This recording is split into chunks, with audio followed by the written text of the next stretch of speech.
우리 계속해서 로마서 2장 하겠습니다. 오늘. 로마서 2장 1절부터 5절까지 한 목소리 읽겠습니다. 그러므로 이 사람아, 판단하는 네가 누구일지라도 변명하지 못할 것은 네가 다른 사람을 판단하는 것으로 내 스스로를 정죄함이니 이는 판단하는 네가 똑같은 일들을 하기 때문이라. 이런 일을 행하는 자들에게 진리대로 하나님의 심판이 있는 것을 우리가 확신하노라. 이런 일을 행하는 자들을 판단하면서도 같은 일을 행하는 이 사람아, 네가 하나님의 심판을 피할 줄로 생각하느냐?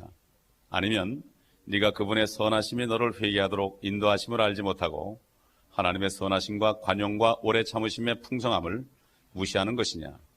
다만 너의 완고함과 회개하지 아니하는 마음을 따라 진노의 날과 하나님의 의로운 심판이 계시될 그날에 임할 진노를 내게 쌓을 뿐이로다. 우리 로마서 1장은 이방인들에 대한 특별한 죄를 지적하는 것이고요.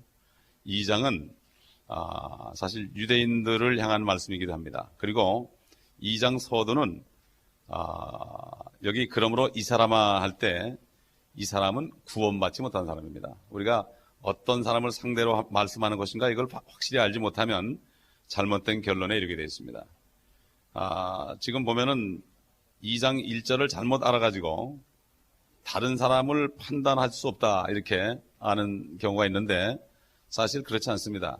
우리 고린도전서 2장 보겠습니다. 고린도전서 2장 15절에 보면 영적인 사람은 모든 것을 판단하나 자신은 아무에게도 판단을 받지 아니하느니라.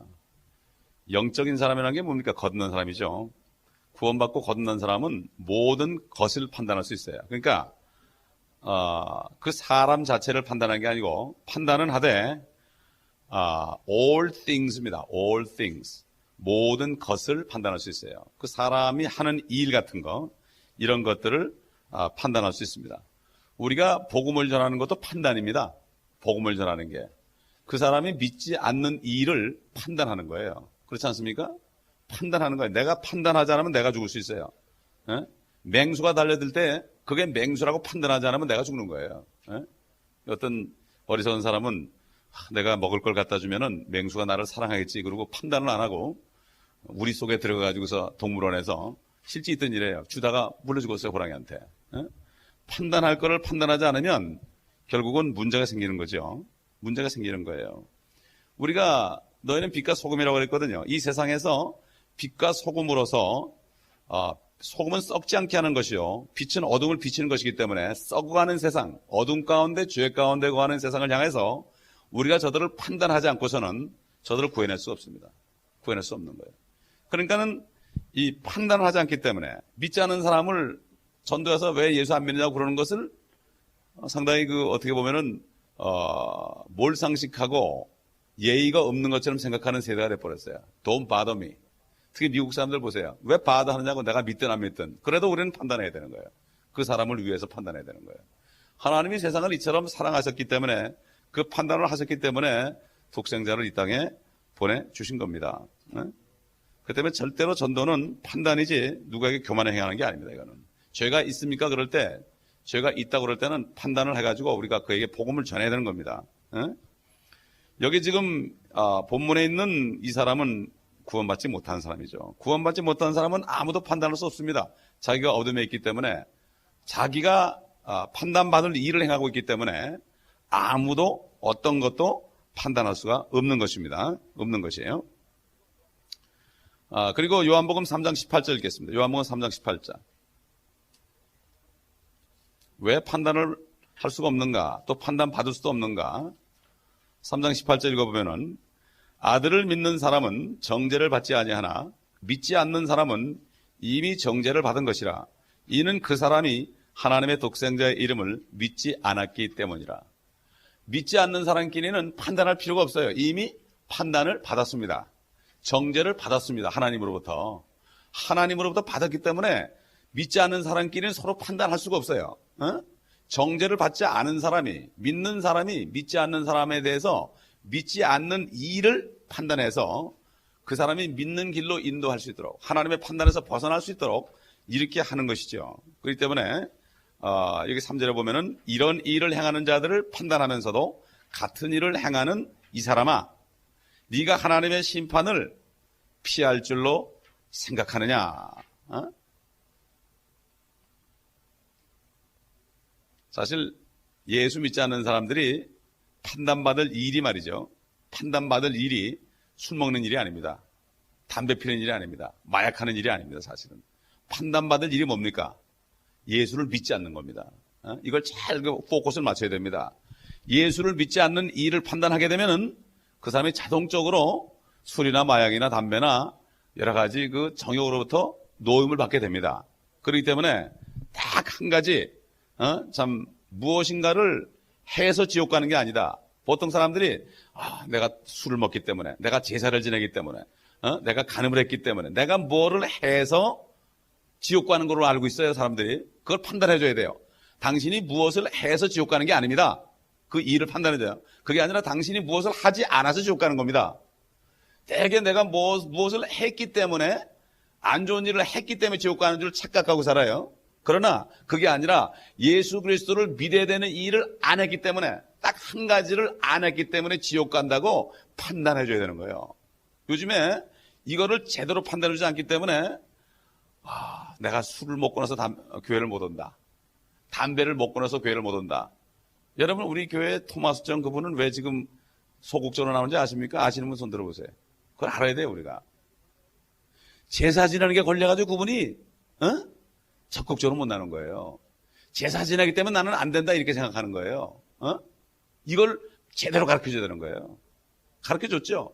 그러나 아직 안 들어가는 거예요, 속에까지. 아니에요. 나는 제사 지내기 때문에 안 된다. 나는 예배를 드려도 다르다, 저 사람들하고. 나는 뭔가 지금 믿었다간 큰일 난다 이렇게 생각하는 거예요. 우리가 바로 판단을 해야 되는 거예요. 제사를 지내서 구원을 못 오는 게 아니라 예수 그리스도를 믿질 않아서 그런 거다. 근데 세상 사람들은 교회들이 잘못 얘기했기 때문에 교회 가면은 착한 사람만 있는 줄 알아요. 교회는 예수를 믿는 사람이 있는 거예요. 그렇죠? 이 일을 잘 판단을 해야 돼요. 우리가 잘못 판단하게 되면은 많은 사람 지옥 보냅니다, 우리가. 아예 교회를 못 오게 합니다. 그렇기 때문에 이 판단을 우리가 잘 해야 돼요. 믿지 않는 사람끼리는 서로 판단할 수 없기 때문에 우리가 그걸 잘해주지 않으면 그들이 구원받을 길을 영영이 놓쳐버립니다. 왜? 사탄이는 정죄의식을 줘가지고 야, 너 같은 게 무슨 믿으면 뭐 되겠느냐 이렇게 유혹을 하기 때문에 우리가 빛을 비춰가지고 당신이 구원받지 못한 건 아무것도 아니다. 당신이 어떤 흉악한 죄를 지었을지라도 당신이 지옥 가는 이유는 딱 하나인데 예수 그리스도를 믿지 않았기 때문이다. 여러분, 모세하고 다윗이 살인자 아닙니까? 이건 뭐 증거되는 거 아니에요. 우리는 그 사람들보다 죄를 덜 졌잖아요, 사실. 살인해본 적이 없죠. 실질적으로. 물론 마음속으로 미워하는 것도 살인이지만 하나님께서 왜 그런 사람을 들었었겠습니까? 이유가 있습니다. 사람의 생각과 하나님의 생각이 다릅니다. 그래서 이사야서 64장에 보면 뭐라 했죠? 사람들의 의는 더러운 걸레 주옥 같다 그랬어요. 인간이 뭐 착한 일한 거 걸레다, 걸레. 하나님이 볼 땐 걸레란 말이에요, 걸레. 물론 그것도 중요하죠. 그러나 더 중요한 것은 하나님의 의를 받아들여서 내가 먼저 구원받는 게 더 중요하다 이런 얘기예요. 그런 얘기를 하는 겁니다. 우리가 이 복음을 전할 때 이걸 확실하게 해줘서 판단을 잘하지 않으면 안 됩니다. 사실 참 우리가 이해하지 못할 일들을 많이 있어요. 어떤 사람은 평생을 식물인간으로 사는 사람도 있고요. 갑자기 믿는 사람이 교통사고 나가지고 죽는 수도 있고요.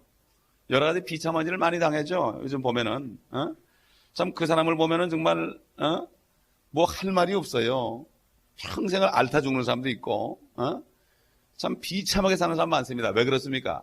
아무리 비참하고 아무리 흉악해도 그것이 바로 지옥에 가는 것보다 낫다는 걸 보여주는 거예요. 지옥에 가는 것보다 낫다는 걸 보여주는 거예요. 우리가 그걸 볼 때 야, 이 세상에서 이렇게 고생하는 것도 비참한데 지옥 가면 안 될 거 아니냐? 이런 걸 깨우쳐 주느라고 하나님께서 그걸 허락해 놓은 거예요. 욥이란 사람 보세요. 욥이란 사람 얼마나 인간이 비참하게 될 수 있는가. 그렇게 의로운 사람도 그 사실 속에는 하나님을 원망하는 마음이 들었고 그렇기 때문에 비참하게 된다는 것, 인간은 다 비참하다는 존재를 깨우쳐 주는 거 아니겠습니까? 아마 욥이 그런 자기의 그 참 어려운 문제를 탁 통과하고 난 다음에 삶이 아마 달라졌을 겁니다. 그래서 4절 보니까 아니면 네가 그분의 선하심이 너를 회개하도록 인도하심을 알지 못하고 하나님의 선하심과 관용과 오래 참으심의 풍성함을 무시하는 것이냐. 다만 너의 완고함과 회개하지 아니하는 마음을 따라 진노의 날과 하나님의 의로운 심판이 계시될 그날에 임할 진노를 내게 쌓을 뿐이로다. 그러니까는 이 세상 사람들에게 참 여러 가지 어려운 걸 통해서 하나님이 보여주는데 그들이 못 깨닫는 거죠. 6절 보겠습니다. 그분께서는 각 사람이 행한 대로 갚아주시리니 참고 선을 행하여 영광과 존귀와 썩지 아니함을 구하는 자들에게는 영원한 생명으로 하시고 다투고 진리에 복종하지 아니하며 불의에 복종하는 자들에게는 분개와 진노로 하시리라. 악을 행하는 각 사람의 혼에게 환난과 곤고가 있으리니 첫째는 유대인에게요 또한 이방인에게며 선을 행하는 각 사람에게 영광과 존귀와 평강이 있으리니 첫째는 유대인에게요 또한 이방인에게라. 이는 하나님께서 사람을 외모로 보지 않으시기 때문이라. 이 말씀을 억지로 보면은 행위로 고발하는 것처럼 보입니다. 근데 그게 아닙니다. 여러분 한번 참고로 사도행전 13장을 찾아보겠습니다. 사도행전 13장 48절. 이방인들이 이 말을 듣자 기뻐하며 주의 말씀을 찬양하였고 영원한 생명을 얻기로 정해진 자들은 다 믿더라. 여기 이방인입니다. 유대인이 아닙니다. 이방인 전도를 했을 때 영원한 생명을 얻기로 정해진 자들은 다 믿더라. 이거를 잘못 해석하면 예정론이 들어갈 수가 있어요. 근데 그게 아니에요. 그게 아니라 영원한 생명을 얻기로 작정된 자들. 여기 지금 로마서 2장에 보면은 참고 선을 행하여 영광과 존귀에 썩지 아니함을 구하는 자들에게는 영원한 생명을 하시고 하나님은 중심을 본다고 그랬죠. 저희들이 참 복음을 지금까지 전하면서 제가 뭐를 깨닫는가 하면은 가는 곳마다 그들의 심령이 정말 참고 선을 행하는 사람들이에요. 아무리 어려워도 그런 사람들에게 우리를 보내주시더라고. 가난한 사람들에게 보내주더란 말이에요. 준비된 사람들에게 보내주더란 말이에요. 그러니까 그들이 영원한 생명을 받는 거예요. 영원한 생명을 받기로 정해진 자들이 뭐예요? 지금 여기 있는 것처럼 이방인이나 유대인이나 자기 마음속에 정말 선을 찾는 사람들. 그러니까 뭡니까? 유대인들이 말이죠. 너무 악해서 율법을 준 거예요, 사실은. 율법. 가장 목에 고든 백성이 율법. 율법을 줬죠, 유대인에게는. 그 다음에 모든 사람에게 양심을 줬죠. 그러니까 이스라엘 민족들은 율법을 계속 따라가다 보면 자기가 죄인이라는 것을 깨달아서 누구에게 갑니까? 예수 그리스도예요. 진리로 갑니다. 이방인들은 율법이 없잖아요. 율법 받은 적이 없지 않습니까? 우리가 예수 믿은 다음에 성경 공부하는 거지. 이방인들 율법 하나도 몰라요. 이 사람들은 양심을 선을 쫓아가다 보면은 결국 누굴 만납니까? 예수 그리스도를 만나는 거예요. 복음을 만나는 거예요, 복음. 그러니까는 결국 율법이나 양심이나 결국은 하나님께서 양심을 줬기 때문에 핑계를 못 하는 거예요. 자기 선에. 그러니까 세상에 말이죠. 아프리카 저런 데 가도요. 아프리카 그 아주 원시인들한테 가도 간음을 하면은 죄인 줄 알고 죽여요. 살인을 하면 죄인 줄 알고 죽여요. 그들은 그 법 받은 적도 없어요. 법이 없어요, 그들은. 양심의 호소를 듣기 때문에 사람을 죽인다든가, 남의 아내를 범한다든가 이런 죄를 짓게 되면 죽이는 거예요. 뭐 팔을 자르든지 뭐 손가락을 자르든지.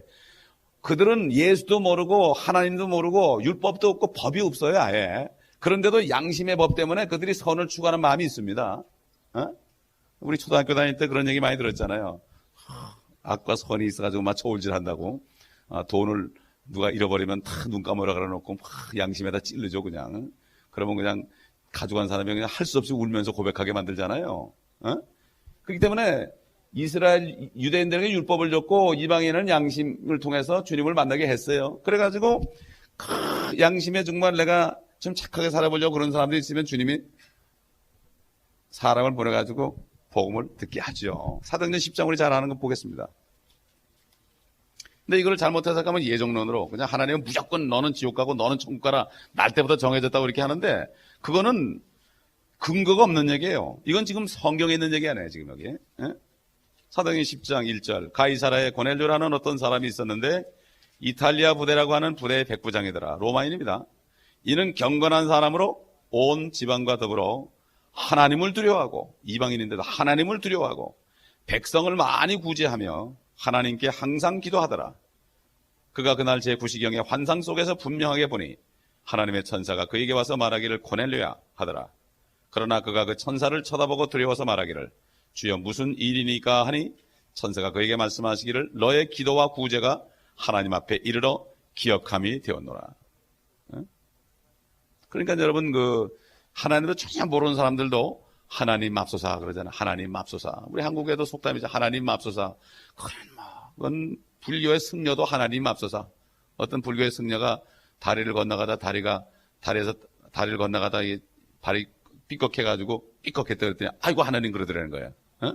이게 뭔가 속에는 하나님이 만들어 놓은 양심이 다 있습니다. 그렇기 때문에 누구든지 정말 찾고 찾으면 하나님을 만날 수 있게 됐는데 문제는 자기가 안 하려고 해서 그랬죠. 그 다음에 이제 사도행전 10장 9절을 보면 그 다음날 그들이 계속 길을 가다가 성읍에 가까이 왔을 때 베드로가 제6시경에 기도하려고 지붕 위로 올라갔는데 이제 베드로가 이제 지붕 위에 올라간 거 아닙니까? 그죠? 그거 쭉 다 읽을 필요는 없고 뒤에 가서 19절 보면 베드로가 그 환상에 관하여 생각하고 있는데 성령께서 그에게 말씀하시기를 보라 세 사람이 너를 찾으니 일어나서 내려가 아무것도 의심하지 말고 그들과 함께 가라 내가 그들을 보냈음이라 하시니 베드로가 고넬료가 자기에게 보낸 사람들에게 내려가서 말하기를 보라 내가 당신들이 찾는 그 사람이라 무슨 일로 여러분이 여기에 왔느냐라고 하니 그들이 말하기를 백부장 고넬료는 의인이요 하나님을 두려워하는 사람이며 또 온 유대 민족에게 좋은 평판이 나 있는 사람인데 하나님께로부터 거룩한 천사를 통하여 당신을 그의 집으로 청하여 말씀을 들으라는 지시를 받았나이다 라고 하더라. 그러니까 고넬료가 준비되니까 하나님이 베드로를 준비시켜서 보냈습니다. 우리 누가복음 10장 보겠습니다. 누가복음 10장 1절 보겠습니다. 이 일들 후에 주께서 다른 70명도 임명하시고 주께서 몸소 가시려고 했던 모든 성읍과 마을로 앞서 둘씩 보내시니라. 주님이 가시려고 했던 곳을 보내는 겁니다. 아멘. 여러분 지금 저희가 아무 계획도 하지 않고 우리 멕시코 가는 것도 요청이 오면 갑니다. 요청이 오면 가죠. 크리스토 목사라는 천사를 통해서 요청이 오면 간다고요. 그가 기도하다가 우리가 필요한 사람을 만나서 요청을 합니다. 그럼 우리가 갑니다. 우리가 그렇게 해서 가기 때문에 거기 가면은 항상 100여 명이 넘는 사람들이 복음을 듣고 주님을 영접하는 겁니다. 주님이 가시려고 했기 때문에. 그래서 우리는 천사로서 이 땅에 있는 동안에 복음을 가져가서 주님이 가시려는 곳에서 복음을 전하는데 가보면 다들 착하죠. 왜 그렇습니까? 준비되어 있는 겁니다. 하나님을 두려워하는 사람들입니다. 그러니까 하나님을 두려워하는 사람은 죄가 있느냐 그럴 때 죄가 많다고 그러면서 이렇게 겸손해지는 거예요. 겸손해지는 겁니다. 그러므로 이 사실을 잘 모르는 사람들은 그냥 한번 따라가는 사람들은 이게 그렇고 그런 거구나 그러지만은 말씀 안에서 가는 사람들은 절대 그렇지 않아요. 구원받기로 정해진 사람들은 다 구원을 얻게 되어 있습니다. 아멘. 우리가 얼마만큼 쓰임받았냐에 따라서 우리 상 받는 거죠. 성령께서 전도하는 거지 우리가 하는 게 아니에요. 그저 우리는 가라는 곳으로 가면 되는 거예요. 그래서 여기 지금 다시 로마서 2장으로 들어와서 6절 그분께서는 각 사람이 행한 대로 갚아주시리니 참고 선을 행하여 영광과 존귀와 썩지 아니함을 구하는 자들에게는 영원한 생명을 하시고 다투고 진리에 복종하지 아니하며 불의에 복종하는 자들에게는 분개와 진노로 하시리라. 악을 행하는 각 사람의 혼에 환난과 공고가 있으리니 첫째는 유대인에게요 또한 이방인에게며 선을 행하는 각 사람에게 영광과 존귀와 평강이 있으리니 첫째는 유대인에게요 또한 이방인에게라. 이는 하나님께서 사람을 외모로 보지 않으시기 때문이라. 우리 베드로전서 보겠습니다. 3장 21절 보겠습니다. 물은 예수 그리스도의 부활하심으로 인하여 이제 우리를 구원하는 모형이니 곧 침례라. 이것은 육체의 더러움을 제거하는 것이 아니라 하나님을 향한 선한 양심의 응답이라. 우리가 예수 믿고 침례받는 것은 물론 양심이 선을 따라가다 예수 그리스도를 만났어요. 그래가지고 만난 다음부터는 진짜 선한 양심이 돼가지고 이제는 말씀에 선한 양심이 돼가지고 주님께 응답하는 삶을 살겠다고 결단을 내는 거예요. 이게. 이게 바로 침례입니다. 그렇기 때문에 주님이 죽은 것 같이는 물속에 들어갔다가 다시 올라오는 거예요. 물속에 들어가서 잠깐 두죠 이렇게. 그래서 목사님들 침려주다가 좀 미운 사람은 뭐 그럴 리 없겠지만 물에 더듬나 아주 수영 못하는 사람은 그냥 물에 있으면 질색인데 그냥 아유 무섭더라고 그 말 들으니까 물에 한참 있는 걸 조금 죽은 것처럼 그러다 올라오는 거야. 부활하는. 그래가지고 그냥 그거는 실제 몸을 가지고 하는 거기 때문에 나도 주님의 고난과 죽으심과 부활에 동참한 사람으로서 이제는 선한 양심을 가지고 살겠다.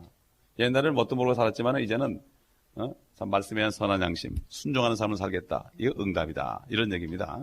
그렇기 때문에 참 하나님 공평하신 분이거든요.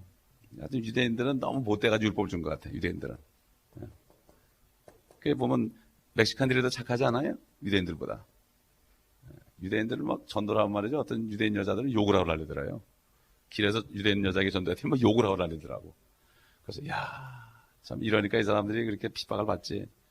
율법이라도 안 줬으면 이 사람들이 어떻게 됐을까? 어떻게 됐을까? 참 양심이라는 그 최후의 보루가 있기 때문에 하나님께서는 다 구원을 받으려고 노력하면 받게 되어 있습니다. 마음이 준비되면 누구를 보내서라도 꼭 합니다. 여러분 그 엘리야 시절에 말이죠. 그렇게 과부가 많았지만은 시돈 땅에 사렙다 과부 한 사람이 준비됐잖아요. 그 주님이 뭐라 했습니까? 그렇게 문둥병자가 많았지만은 그 나만 외에는 치료받지 못했고 그렇게 이스라엘의 과부가 많았지만은 저 이방 땅 시돈이라고 그러면은 우상 섬기는 곳입니다. 거기에 있는 사렙다 과부에게로 보내받았다 그러니까 유대인들이 그 얘기를 듣더니 예수님은 어떻게 했어요? 붙잡아다가 막 끌고 가서 낭떠러지에 떨어뜨리려고 그랬어요. 그렇게 악한 사람들이 이 사람들이 자기들 욕하는 것 같으니까 참 그렇기 때문에 하나님께서 가장 적고 가장 악한 사람들에게는 율법을 줘가지고 그걸 가지고 죄를 깨닫게 하려고 그러는 건데 지금 크리스찬들이 율법을 자꾸 지키려고 그래. 지킬 수도 없죠 사실. 그렇기 때문에 우리는 율법은 그리스도인도 뭐라 그랬죠? 몽학선생이라고 그랬죠 옛날 성경에. 몽학 그러면 무슨 뜻입니까 그게? 난 무슨 말인지 모르겠다. 몽학 그런데 이게 뜻도 모르고 몽학선생 그러는데 그리스도로게 인도하는 선생님이라는 얘기예요 율법이. 결국 목적은 여기란 말이에요. 여기 양심도 여기죠.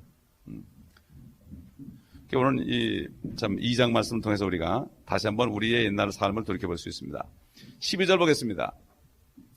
율법 없이 죄를 지은 사람들은 율법 없이 멸망할 것이요. 이거 이방인이죠. 우리 같은 이방인. 율법 안에서 죄를 지은 사람들은 이거 유대인입니다. 모두 율법에 의하여 심판받게 되리니. 하나님 앞에서는 율법을 듣는 자들이 의인이 아니요 율법을 행하는 자들만이 의롭다 하심을 받으리라. 이건 유대인에게 하는 얘기입니다. 이거 유대인에게 하는 얘기, 율법을 받은 사람들에게 하는 얘기예요. 그 다음에 14절 나오죠. 율법이 없는 이방인들이 우리 믿기 전에 우리들 이방인들이 본성으로 양심 아닙니까? 본성으로 율법의 일들을 행할 때에는 율법이 없어도 이것들이 스스로에게 율법이 되나니 그들의 양심이 증거하고 그들의 이성이 송사하거나 서로 변명하여 그들의 마음에 기록된 율법의 행위를 보여주느니라. 우리 한번 창세기 20장 찾아보겠습니다. 예를 들어서 창세기 20장 1절부터 보겠습니다. 아브라함이 그곳으로부터 남쪽 지역으로 이동하여 가데스와 술 사이에 거하였고 그랄에서는 잠시 머물렀더라. 아브라함이 그의 아내 사라에 대해 말할 때 그녀는 내 누이라 하였으므로 그랄 왕 아비멜렉이 보내서 사라를 데려가니 그러나 그 밤에 하나님께서 꿈에 아비멜렉에게 나타나셔서 그에게 말씀하시기를 보라 네가 데려간 여인으로 인하여 네가 죽은 사람이 되리니 이는 그녀가 다른 사람의 아내임이라 하시더라. 아비멜렉이 그녀에게 가까이 하지 아니하였으므로 그가 아뢰기를 주여 주께서는 의로운 민족도 죽이시나이까 그가 그녀는 나의 누이라고 나에게 말하지 않았나이까 그녀 자신도 말하기를 그는 나의 오라비라 하였나이다. 나는 마음의 온전함과 내 손의 무죄함으로 이렇게 하였나이다 하더라. 또 하나님께서 꿈에 그에게 말씀하시기를 정녕 나는 네가 내 마음의 온전함 속에서 이 일을 행한 줄 알았으므로 나도 너를 막아 내게 죄를 짓지 않게 하였나니 내가 너로 그녀에게 접촉하는 것을 허락하지 아니하였느니라. 보세요. 아비멜렉이라고 그랄 왕 이방 땅 왕이 순전한 마음이 있는 걸 알았기 때문에 아브라함이 속여가지고 사라가 누이라고 그래가지고 거짓말했기 때문에 잘못하면 죄를 질까봐 하나님께서 꿈에 나타나서 이방인에게 하나님도 모르는 이방인에게 나타나서 그렇게 말씀하므로 네 마음이 온전했기 때문에 내가 죄를 짓지 않게 하기 위해서 이렇게 왔다 그랬죠. 하나님의 중심 보기 때문에. 에? 이 사람은 율법도 모르는 이방인이에요. 어? 남의 아내를 탐내면은 정말 간음하면 죽는다는 그 율법도 모르는 이방인인데 양심엔 그게 있었어요. 그렇기 때문에 하나님이 그 속을 보시고 이 사람의 죄를 짓지 않도록 한 것입니다. 본성이 있어요. 여러분, 아비멜렉은 그래도 왕이었습니다. 왕이 이 정도 양심을 가지고 있었습니다. 요즘에 미국을 보세요. 남의 아내 데리고 노는 거 아주 재미있게 생각합니다. 미국 사람들. 죄의식이 없습니다. 그리고 애인이 생겼을 때 아내를 총으로 쏴주기 위해서도 법정에서 아주 죄인이 아니라고 그럽니다. 양심이 화인 맞은 겁니다, 여러분. 우리가 사는 세상은 양심이 화인 맞은 사람들 사이에 살고 있습니다. 비참한 거예요, 우리가 지금. 옛날에 수천 년 전에 말이죠. 아브라함 때 4,000년 전만 해도 사람들의 양심이 이렇게 깨끗했습니다. 2,000년 전만 해도 로마 백부장의 양심도 그렇게 깨끗했습니다. 지금 양심이 어떻습니까? 아니, 예수 믿지 않는 사람은 처치하고 예수 믿는 사람의 양심이 얼마나 선한 양심으로 주님 앞에 응답합니까? 지금 이런 때 우리가 살고 있기 때문에 정말 우리는 저들에게 어떻게 해야 돼요? 저들의 이 죄 짓는 일을 판단할 수 있어야 됩니다. 우리 한번 다 같이 요한복음 7장 보겠습니다. 주 안에서 경건하게 살고자 하는 사람 핍박을 받게 돼 있어요. 경건이 뭔가? 좋은 게 좋은 거로 지나는 게 경건이 아닙니다. 7장 7절 보겠습니다. 다 같이 읽겠습니다. 시작. 세상은 너희를 미워할 수 없으나 나는 미워하나니 이는 내가 세상에 관하여 그 일들이 악하다고 증거하기 때문이라. 사람 보고 그러지 말고 일들이 악하다고 증거해야 됩니다. 일들이. 아멘. 이거 악한 일을 하는 사람 보면서도요, 그냥 미국에서는 남의 참기나면 안 된다는 게 넘어가는 사람은 그게 악한 거예요. 그러니까 핍박받을 일이 없죠. 세상에 하는 일이 악하다. 이거를 증거하는 사람, 그게 전도가 되는 거예요. 그럴 때 죄를 깨우쳐주기 때문에. 이런 사람이 경건한 사람이지, 그런 사람이 있어도 쓱 점잖게 지나가고 나는 점잖기 때문에 봐도 안 합니다. 이 사람은 악한 사람이에요. 그러니까 핍박받을 일이 없죠. 지금 미국 땅에 우리가 정말 이 일들을 판단하기 시작하면은 핍박받지 않고는 살 수가 없는 이런 시대가 됐습니다. 지금 양심이 다 화인 맞아서 그렇습니다. 화인 맞아서 그렇습니다. 그래서 15절 본문 들어가세요. 그들의 양심이 증거하고 그들의 이성이 송사하거나 서로 변명하여 그들의 마음에 기록된 율법의 행위를 보여주느니라. 인간의 양심은요, 십계명을 안 줬어도 인간들은 십계명이 사실 마음속에 있습니다. 십계명이 마음속에 있어요. 십계명은 마음속에 있어요. 그렇기 때문에 핑계치 못합니다. 하나님이 양심을 만들었기 때문에. 칼빈 선생은 인간이 전적으로 부패했다고 그래요. 의지까지 타락했다고 그래요. 의지까지. 그러니까 주님도 영접할 수 없다고 그래요. 그게 아니에요. 양심을 줬어요. 분명히 나오잖아요. 양심이 선을 찾아가야 됐어요. 선이 누굽니까? 주님밖에 없잖아요. 하나님밖에 없잖아요. 여러분 기억나세요? 어떤 부자 청년이 주님한테 와가지고 당신은 참 선하신 선생님입니다. 그러니까 뭐라 했죠? 주님이 네가 왜 나를 선하다 하느냐?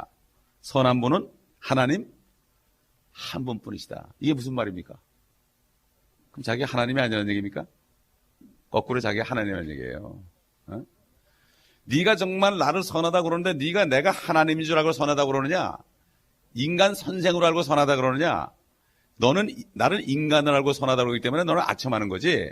사실은 하나님 한 분만 선한데 네가 나를 선하다고 그럴 때는 주인 그래야 될 거다 이런 얘기예요. 그런 얘기라고 이게. 이걸 잘못하면 어떻게 돼요? 예수님이 하나님만 선하다고 하시니까 예수님은 하나님이 아니다. 이렇게 잘못 해석할 수가 있죠. 여호와의 증인들 같이. 그러니까 성령이 없으면 깨달을 수가 없죠. 주님이 그 요한복음 7장에 보면은 성전에서 교리의 말씀을 가르쳤습니다. 그러니까 사람들이 놀랐어요. 그러면서 저 사람은 학교에 간 적도 없는데 어떻게 저렇게 가르치느냐. 학교에 간 적도 없는데. 사람들은 뭐 누굴 가르친다면요. 저 사람이 학교를 어디까지 다녔냐 이거 봐. 사실 세상에서 학교를 오래 다녔으면 다녔을수록 성경은 못 가르치게 돼 있어요. 사실은 그래요. 다 버리기 전에는. 그 잔재가 남아있으면 안 되는 거예요. 지난주에 얘기한 것처럼 지구가 먼저 창조된 것도 모르고 있는데 안 됩니다. 그렇기 때문에 저는 무식한 할머니들이 성령으로 성경 가르치는 거 봤어요. 무식한 할머니들이. 또 어떤 목사님이 증가하는데 자기 교회 어떤 할머니가 기도를 하는데 영어로 기도해야 돼. 영어로 기도하는데 녹음을 했다가요. 영어 영문학자한테 그걸 줬더니 문법도 하나도 안 틀리더래. 예?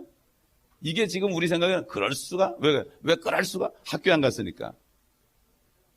성령께서는 천지를 창조하신 분인데 그분이 안에 있어가지고 기름 부어주면요. 주님은 목수의 아들로 태어나가지고 육신적으로 학교도 안 가봤지만 12살 때부터 거기 서기관 바리새인들을 가르쳤다니까요. 그렇습니까? 그렇습니까? 그러니까 우리가 이 생각을 싹 버려야 됩니다. 우리가 정말 주님께 쓰임받기 위해서는 완전히 100% 주님만 의지하고 이걸 의지하고 다 버려야지, 다 내려놔야지. 주님께 쓰임받지 내가 옛날에 세상에서 배운 거, 내 어떤 학위 이런 거 생각하고 있다 보면 절대 쓰임 못 받습니다. 주님은 학교 한 번도 안 가봤어도 여러분 보면은 사도들 보세요. 학교 갔나요 그 사람들? 저는 학교 못 다녔을 것 같아요. 고기 잡는 사람이 무슨 학교를 갑니까? 학교 못 다닌 사람만 찾아다니죠 주님이. 그렇지 않습니까?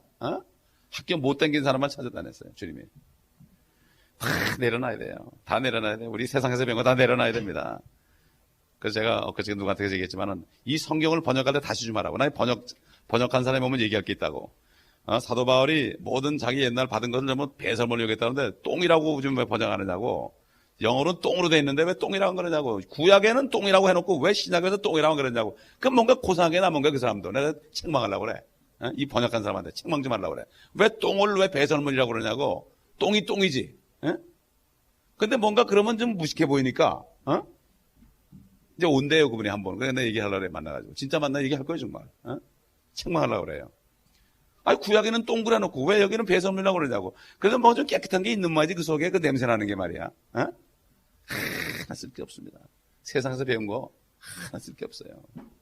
쓸 거 있다고 생각하면 큰 탈입니다. 그렇기 때문에 세상에서 배운 귀납법이 들어오고 연역법이 들어오고요. 성경을 해석하는데 그런 법칙을 가지고 요건 요러니까 요렇다. 요러니까 안 깨달아지는 거예요. 성령으로 비침해야 되는 건데 이거를 그렇게 하니까 역사가 일어나지 않는 것입니다. 우리 전도할 때도 마찬가지입니다. 그래서 사람의 방법으로 사람 만나면 좀 세상 돌아가는 얘기도 좀 하고 뭐 그러다가 전도해야 된다. 참만해. 죄가 있습니까? 죄를 꾸짖어야 되는 거예요. 그게 그 사람이 깨어나죠. 전 누구 만나도 죄가 있냐고 물어요. 한 번은 어떤 집사님이 자기 이모를 전도해달라고 그 집에 밤 10시에 갔어요. 탁 처음 만나자마자 죄송합니다. 그래놓고 죄가 있습니까? 그랬어요. 죄가 많지요. 난 왜 그런지 몰랐어요. 알고 보니까 그분이 산부인과에 사는데 하여튼 이 낙태 수술을 무지기수란 말이야. 죄가 있습니까? 그러니까 꿀꿀한 거지 그냥 양심이 있으니까. 자기가 나중에 고백하더라고요. 다 있어요. 겉으로 멋있게 하고 있어요. 이쁜 여자도 죄 다 있어요. 많이 배운 거 죄 있어요. 죄가 있습니까? 그러면 도망갈 구멍이 없습니다, 여러분. 아멘. 주님이 그랬잖아요. 수가성 여인한테 네 남편을 데려라 그랬잖아요. 남편을 데려라. 그 여인이 죄가 남편 문제거든. 남편을 5번 가르쳤거든. 음란한 방법으로. 그러니까 네 남편을 데려라 그러니까 나는 남편이 없나이다. 그 얘기는 네가 죄가 있느냐 그러니까 나는 죄가 있나이다. 이렇게 얘기할 때 바로 그가 영원한 생명을 받아먹고 뛰어가가지고 와보라. 나의 모든 것을 다 말씀하신 메시아가 바로 그분이다. 와보라. 그랬을 때 얼마나 무식한 전도예요. 와보라. 그러니까 와보라 한마디가 낫죠. 아무리 뭐 잘해도 이건 이러니까 비례될 거 아니야. 뭐 이렇게 해보세요. 안 돼요. 성령이 주는 대로 그냥 내질러야 되는 거야. 그러면 그 사람이 뒤집어지는 겁니다. 이게 전도가 되는 겁니다. 아멘. 세상에서 배운 대로 하지 마세요. 배운 대로. 논문 쓰시고 서론, 본론, 결론 하지 마세요. 그래서 절대 안 돼요. 옛날에 어떤 기도원의 목사님 말이죠. 그분 설교하는 거 보면은 꼭 전차 같아요. 앞도 없고 뒤도 없어요. 앞도 없고 뒤도 없어요. 찬송을 하는데 곡이 하나도 안 맞아요. 반주자가 따로 할 수가 없어요. 근데도 은혜로워요. 진짜로 하니까. 한 번은 신학교 교수, 순복음 신학교 학장이 중풍에 걸려가지고 왔습니다.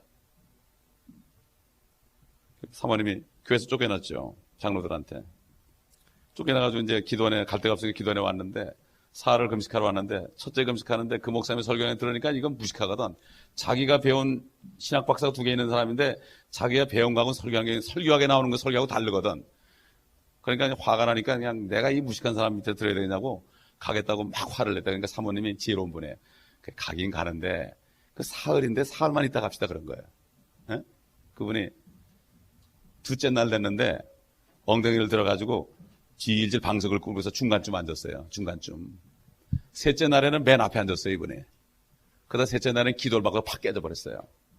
그 다음날 제가 설교할 일이 있었는데 그 목사님이 앉아있더라고. 끝난 다음에 나를 붙잡고 엉엉 울어요. 내가 이제 시작입니다. 나 이제 시작할 겁니다. 그래도 60이 넘은 사람인데 다 버렸다 이거예요. 그때서야. 그때서야. 그 다음에 이혼하는 사람, 상담하는 사람이 왔죠. 아하, 배운 대로 잘했죠. 그냥. 근데 자기가 이혼하고 왔어. 자기가 이혼하고 왔어. 그 남한테 거짓말 한 거야. 그 배운 대로 한 거야, 그냥. 그래서 어떻게 돼요? 거기에서 팍 깨졌죠. 한 번은 어떤 분이 내가 설교 끝났는데 말이죠. 나한테 와서 상담하겠대요. 남편이 병신 같고, 남편하고 못 살겠다는 거예요. 그래서 왔다는 거예요. 그러면 당신이 하나님 앞에 그렇게 하면 하나님 뭘 할 거 같냐고, 남편한테 복종하라고. 남편 복종하라고. 어떻게 하느냐? 복종하라고. 어떻게 하느냐? 복종하라고. 어떻게 하느냐? 복종하라니까. 복종해보라니까. 말씀에 순종하라고. 당신이 잘못됐다고 지금. 남편이 병신 같아서 이혼하면 당신이 잘못된 거야. 남편이 당신을 버렸으면 몰라도, 막 혼내줬죠, 그냥. 이거는 상담하기도 없는 거예요. 심리하기도 없는 거고, 그렇잖아요.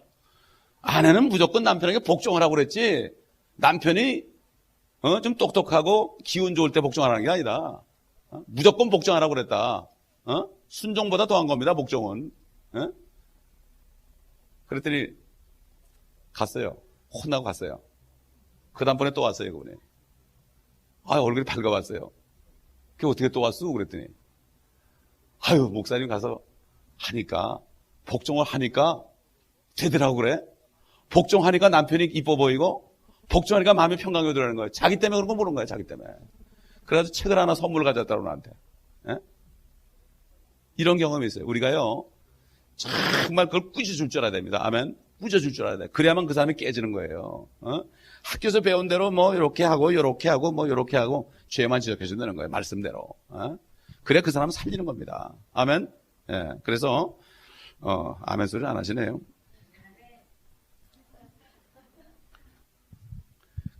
그래서 이제 지금 양심에 대해서 얘기했는데, 우리는 사람을 판단할 게 아니라 그 일을 판단해 줘야 된다. 우리 16절부터 읽겠습니다. 쭉 한번 읽고 끝나겠습니다. 시작. 이런 일은 하나님께서 나의 복음대로 예수 그리스도를 통하여 사람들의 은밀한 것들을 심판하실 그날에 있으리라. 보라, 유대인이라 불리는 네가 율법을 의지하고 하나님을 자랑하며 그의 뜻을 알고 또 율법으로 가르침을 받아 더 훌륭한 것들을 인정하여 내 스스로 율법에 있는 진리와 지식과 진리의 형식을 갖춘 사람으로서 보지 못하는 사람들의 안내자여, 어둠 속에 있는 자들의 빛이요, 어리석은 자들의 교사여, 어린 아기들의 선생이라고 자신하니, 그렇다면 다른 사람을 가르치는 네가 네 자신은 가르치지 아니하느냐? 도둑질하지 말라고 선포하는 네가 도둑질하느냐? 간음하지 말라고 말하는 네가 간음하느냐? 우상들을 미워하는 네가 신당 물건을 훔치느냐? 율법을 잘하는 네가 율법을 위반함으로써 하나님을 욕되게 하느냐? 기록된 바와 같이 하나님의 이름이 너희로 인하여 이방인들 가운데 모독을 당하는도다. 아멘. 이제 지금 여러분이 사람들의 은밀한 것을 심판한다고 그랬잖아. 이게 백보자 심판인데요. 노아 시대, 복음이 들어오기 전에, 율법이 들어오기 전에 양심 시대에 살았던 사람들 다 그때 심판받습니다. 어떤 젊은이가 그랬어요. 옛날에 그 고구려 시대나 신라 시대에 예수 믿지 않은 사람은 어떻게 될까? 무조건 다 지옥 간대. 야, 칼날 같더라고. 칼날 같아. 아주 자기가 하나님이야. 그렇게 어떻게, 난 그런 질문하면, 글쎄요. 저도 참 그게 의문인데, 한번 알고 싶어 이래야 되는데, 무조건 예수 안 믿었기 때문에, 예수 나지도 않았는데, 오시지도 않았는데, 그 예수 안 믿었기 때문에, 어떻게 예수 믿어? 자기가 거기 그때 태어났으면 예수 믿겠어요? 자기 자신을 거기다 놓고, 우리 조상들인데, 그래도. 사도 바울은 자기 조상들이 예수를 안 믿어가지고, 동족들이 예수를 안 믿으니까 그렇게 가슴이 아파했는데, 이게 사람의 본성 아닙니까? 한국 사람 중에 우리 조상들이, 우리 할아버지 할머니도 있는데, 우리가 그 사람들 없으면 나지도 않았는데 이렇게 매정할까? 성경을 모르는 거야. 그때는 양심시대거든요. 양심시대예요. 그래서 그 은밀한 게 다 판단돼. 저는 그래서 가끔 정몽주 선생을 생각을 해. 이 몸이 죽고 주고 100번 죽고 주고 백골에 진토되어 넋이라도 있고 없고 님 향한 일편단심 가실 줄이 있으랴. 왜 그렇습니까? 님 향한 일편단심. 그러니까 어떤 사람을 군주를 섬기는데 양심을 가지고 그런 거거든요. 자기 목숨까지 내놓을 정도로 양심을. 지금 크리스찬 쳐놓고 우리 님이신 예수 그리스도의 말씀을 놓고 목숨까지 버린 사람이 몇 명이 되겠습니까? 똑같이 주님이 못해 만드는 사람이야. 주님이 오시기 전에 그분이 태어났죠. 양심 시대는 하나님의 사람의 은밀한 것들을 심판하는 그날에 따로 심판하게 됐습니다. 이걸 알아야 됩니다, 우리가. 그럼 아이들, 나다 유산된 애들 어떻게 다 지옥 갑니까? 예수 안 믿어서? 근데 물어보면 그런 사람들은 예수 안 믿어서 지옥 간다는 거야. 자기 하나님이야. 성경을 모르면 모른다고 그래야 되는데. 이게 요즘의 현실이에요. 우리는 긍의력일 줄 알아야 되고 정말 주님의 마음이 돼야 됩니다. 분명히 성경에 나와야지. 로마서가 그래서 중요한 겁니다. 이게 로마서가. 은밀한 것들을 주님이 판단합니다. 사람 판단 못합니다. 그래서 지금 17절부터 24절까지는 율법을 받은 사람들이 이게 똑똑해 받은 게 아닌데 자기들이 뭔가 된 줄 알고 율법도 지키지도 못하면서 판단만 하니까 여기서 지금 사도 바울을 통해서 성령님께서 책망하는 겁니다. 책망하는 거예요. 그러니까는 결국 율법 받은 이방인 유대인들이 양심으로 행하는 이방인들보다도 더 악하게 행하면 어떻게 돼요? 하나님의 이름이 이방인 가운데 모독을 받는 거죠. 우리 이사야서 52장 보겠습니다. 이사야서 52장. 52장 5절. 그러므로 주가 말하노라 내 백성이 값없이 잡혀갔으니 이제 내가 여기서 무엇을 가질까? 주가 말하노라 그들을 다스리던 자들이 떠들며 내 이름이 매일 계속해서 모독을 당하는도다. 마찬가지입니다. 우리 크리스찬들이 크리스찬이라고 그러면서 세상에 나가서 양심의 말씀에 어긋난 짓 하면은 주님의 이름이 모독을 받습니다. 저는 전도하다가 그 말을 들을 때 너무 가슴이 아파요. 너무 가슴이 아파. 특히 목사들, 전도사들 때문에 내가 교회 안 간다고 그런 말을 들을 때 너무나 가슴이 아파요. 어디 가서는 저는 목사라고 얘기를 안 해요. 그래서 하도 그런 얘기를 많이 들어서 목사라고 얘기를 안 해요. 지난번에 어디 갔는데 김종현 선교사님이 나보고 목사님 그래가지고 둘통을 내버렸어요. 난 얘기도 안 하거든. 그 목사라고 얘기가 뭐 있어요? 그냥 전도자로 있으면 되는 거지. 아주 목사라고 그러면 사람들이 이렇게 깔고 보니까 세상이 그렇게 돼버렸어요. 내 죄로 알고 난 어떤 목사 얘기 안 해요. 허름하게 하고 가지 일부러. 짝 빼고 가면 목사라고 그러니까. 아주 짝 빼면 목사인 줄 알잖아요. 넥타이 매면은. 그렇죠? 참 그런 시대에 우리가 살고 있습니다. 우리 25절 네가 율법을 지킨다면 할례가 정녕 유익하지만 네가 율법을 위반하는 자가 되면 네 할례가 무할례로 되느니라. 이스라엘 민족들이 할례 받은 거 가지고 그렇게 자랑했거든요. 여러분 할례 받는 게 자랑할 게 못 돼요. 우리 다 같이 갈라디아서 보겠습니다. 할례를 왜 받았는지 잘 모른다고 이 사람들이. 할례 자체를 가지고 그냥 그렇게 자랑을 했거든요.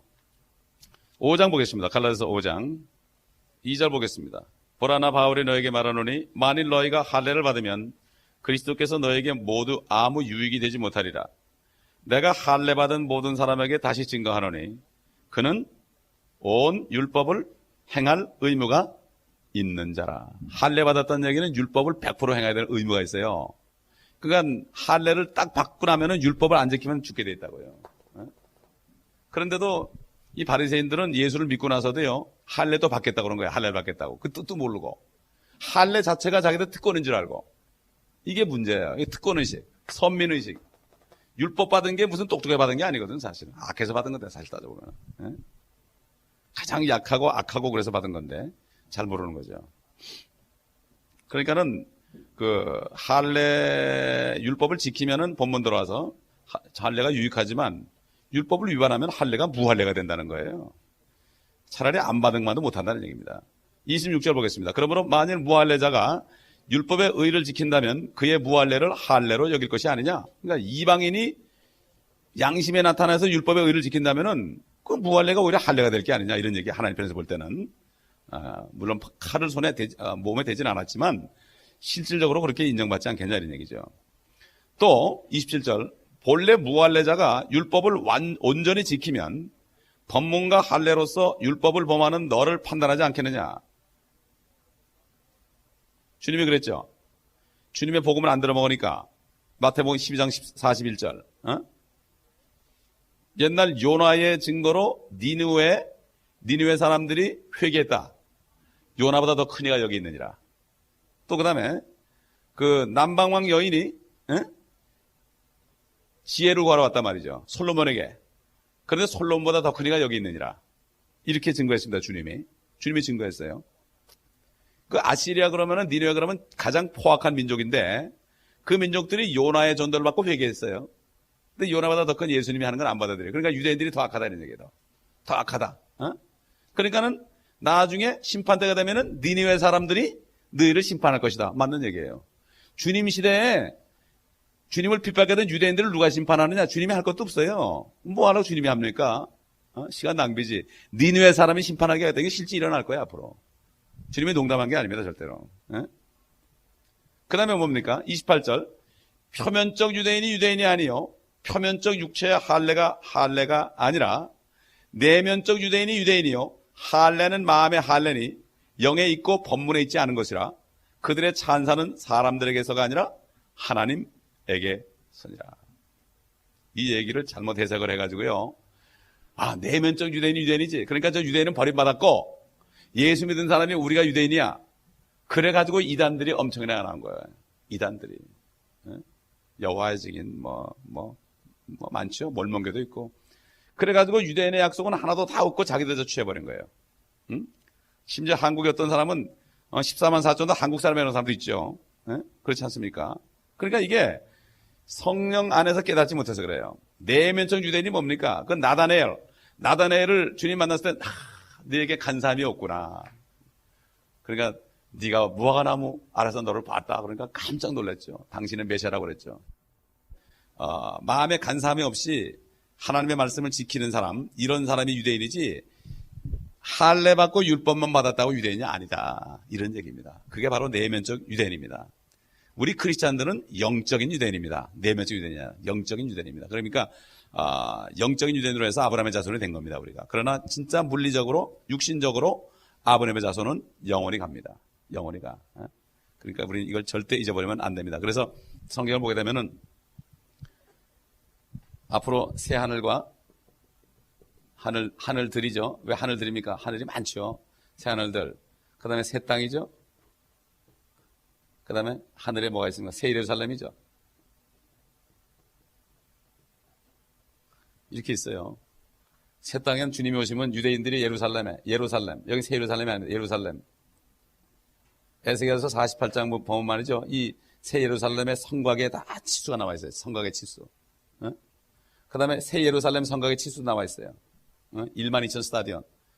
12,000 스타디온 그러면은 한 1200마일 정도 돼요. 1200마일로 가로, 세로, 높이. 근데 새 예루살렘은 그렇게 넓지 않아요. 아주 좁아요. 유대인들은 새 땅에 살고, 새 예루살렘에 우리는 들어가고, 진주와 보화로 꾸민 곳에 들어가고, 그 다음에 많은 사람들이 이제 이방인들 중에 구원받는 사람이 나오면 전부 하늘에 올라요. 별을 왜 만들었습니까? 이게 하나님의 계획이에요. 이게 구체적으로 알아야 돼요. 그래서 그 넓이와 높이와 길이와 깊이를 알아 그랬습니다. 이건 구체적인 거예요. 이게 무슨 불교 신자들이 해탈하면 극락 가고 그런 게 아니라 꼭 요즘 보면 그리스도인들이요 천국 가는 게 무슨 불교 신자들 극락 정도로 생각해. 극락이 어떤 건지도 몰라. 설명도 안 해. 그냥 무조건 좋은 곳이야. 극치로 아주 기쁜 곳이다. 극락. 이렇게 얘기하는데 우리는 분명히 새 하늘들과 새 땅과 새 예루살렘의 약속이 있습니다. 그러므로 지금 우리가 예수 믿고 구원받는 사람이 여기 간다는 사실이 얼마나 중요한지 몰라요. 아멘. 이 성경에 다 기록되어 있어요. 이게 농담으로 쓴 게 아닙니다. 이게 확실해야만 이 땅에 사는 동안에, 흔 땅에 사는 동안에 자기 삶의 방향이 결정되는 거예요. 아멘. 저는 그걸 깨달았을 때 다 던진 거예요. 다 던진 거. 누가 핍박하라고 난리치고 자식이 핍박하고 누가 핍박하고 상관이 없어요. 왜? 이것만큼은 놓칠 수가 없습니다. 아멘. 기도하겠습니다. 아버지 하나님, 로마서 2장을 끝날 수 있도록 도와주심을 감사합니다. 이제는 우리가 세상을 향하여 저들이 예수를 믿지 않는 이 일이 악하다고 판단함으로 구원을 우리가 베풀 수 있는 우리가 되게 하시고, 주님께서 중심을 보시고 준비된 사람들을 우리가 찾아갈 수 있도록, 우리 자신이 준비될 수 있도록 도와주옵소서. 준비가 돼도 우리가 준비가 되지 않으면 어찌 우리가 그들에게 가겠나이까. 항상 준비된 삶을 살 수 있도록 우리 심령을 항상 깨끗하게 하고 정결하게 하여 주님의 영광을 위해 살 수 있도록 도와주옵소서. 예수 그리스도 이름으로 기도합니다. 아멘.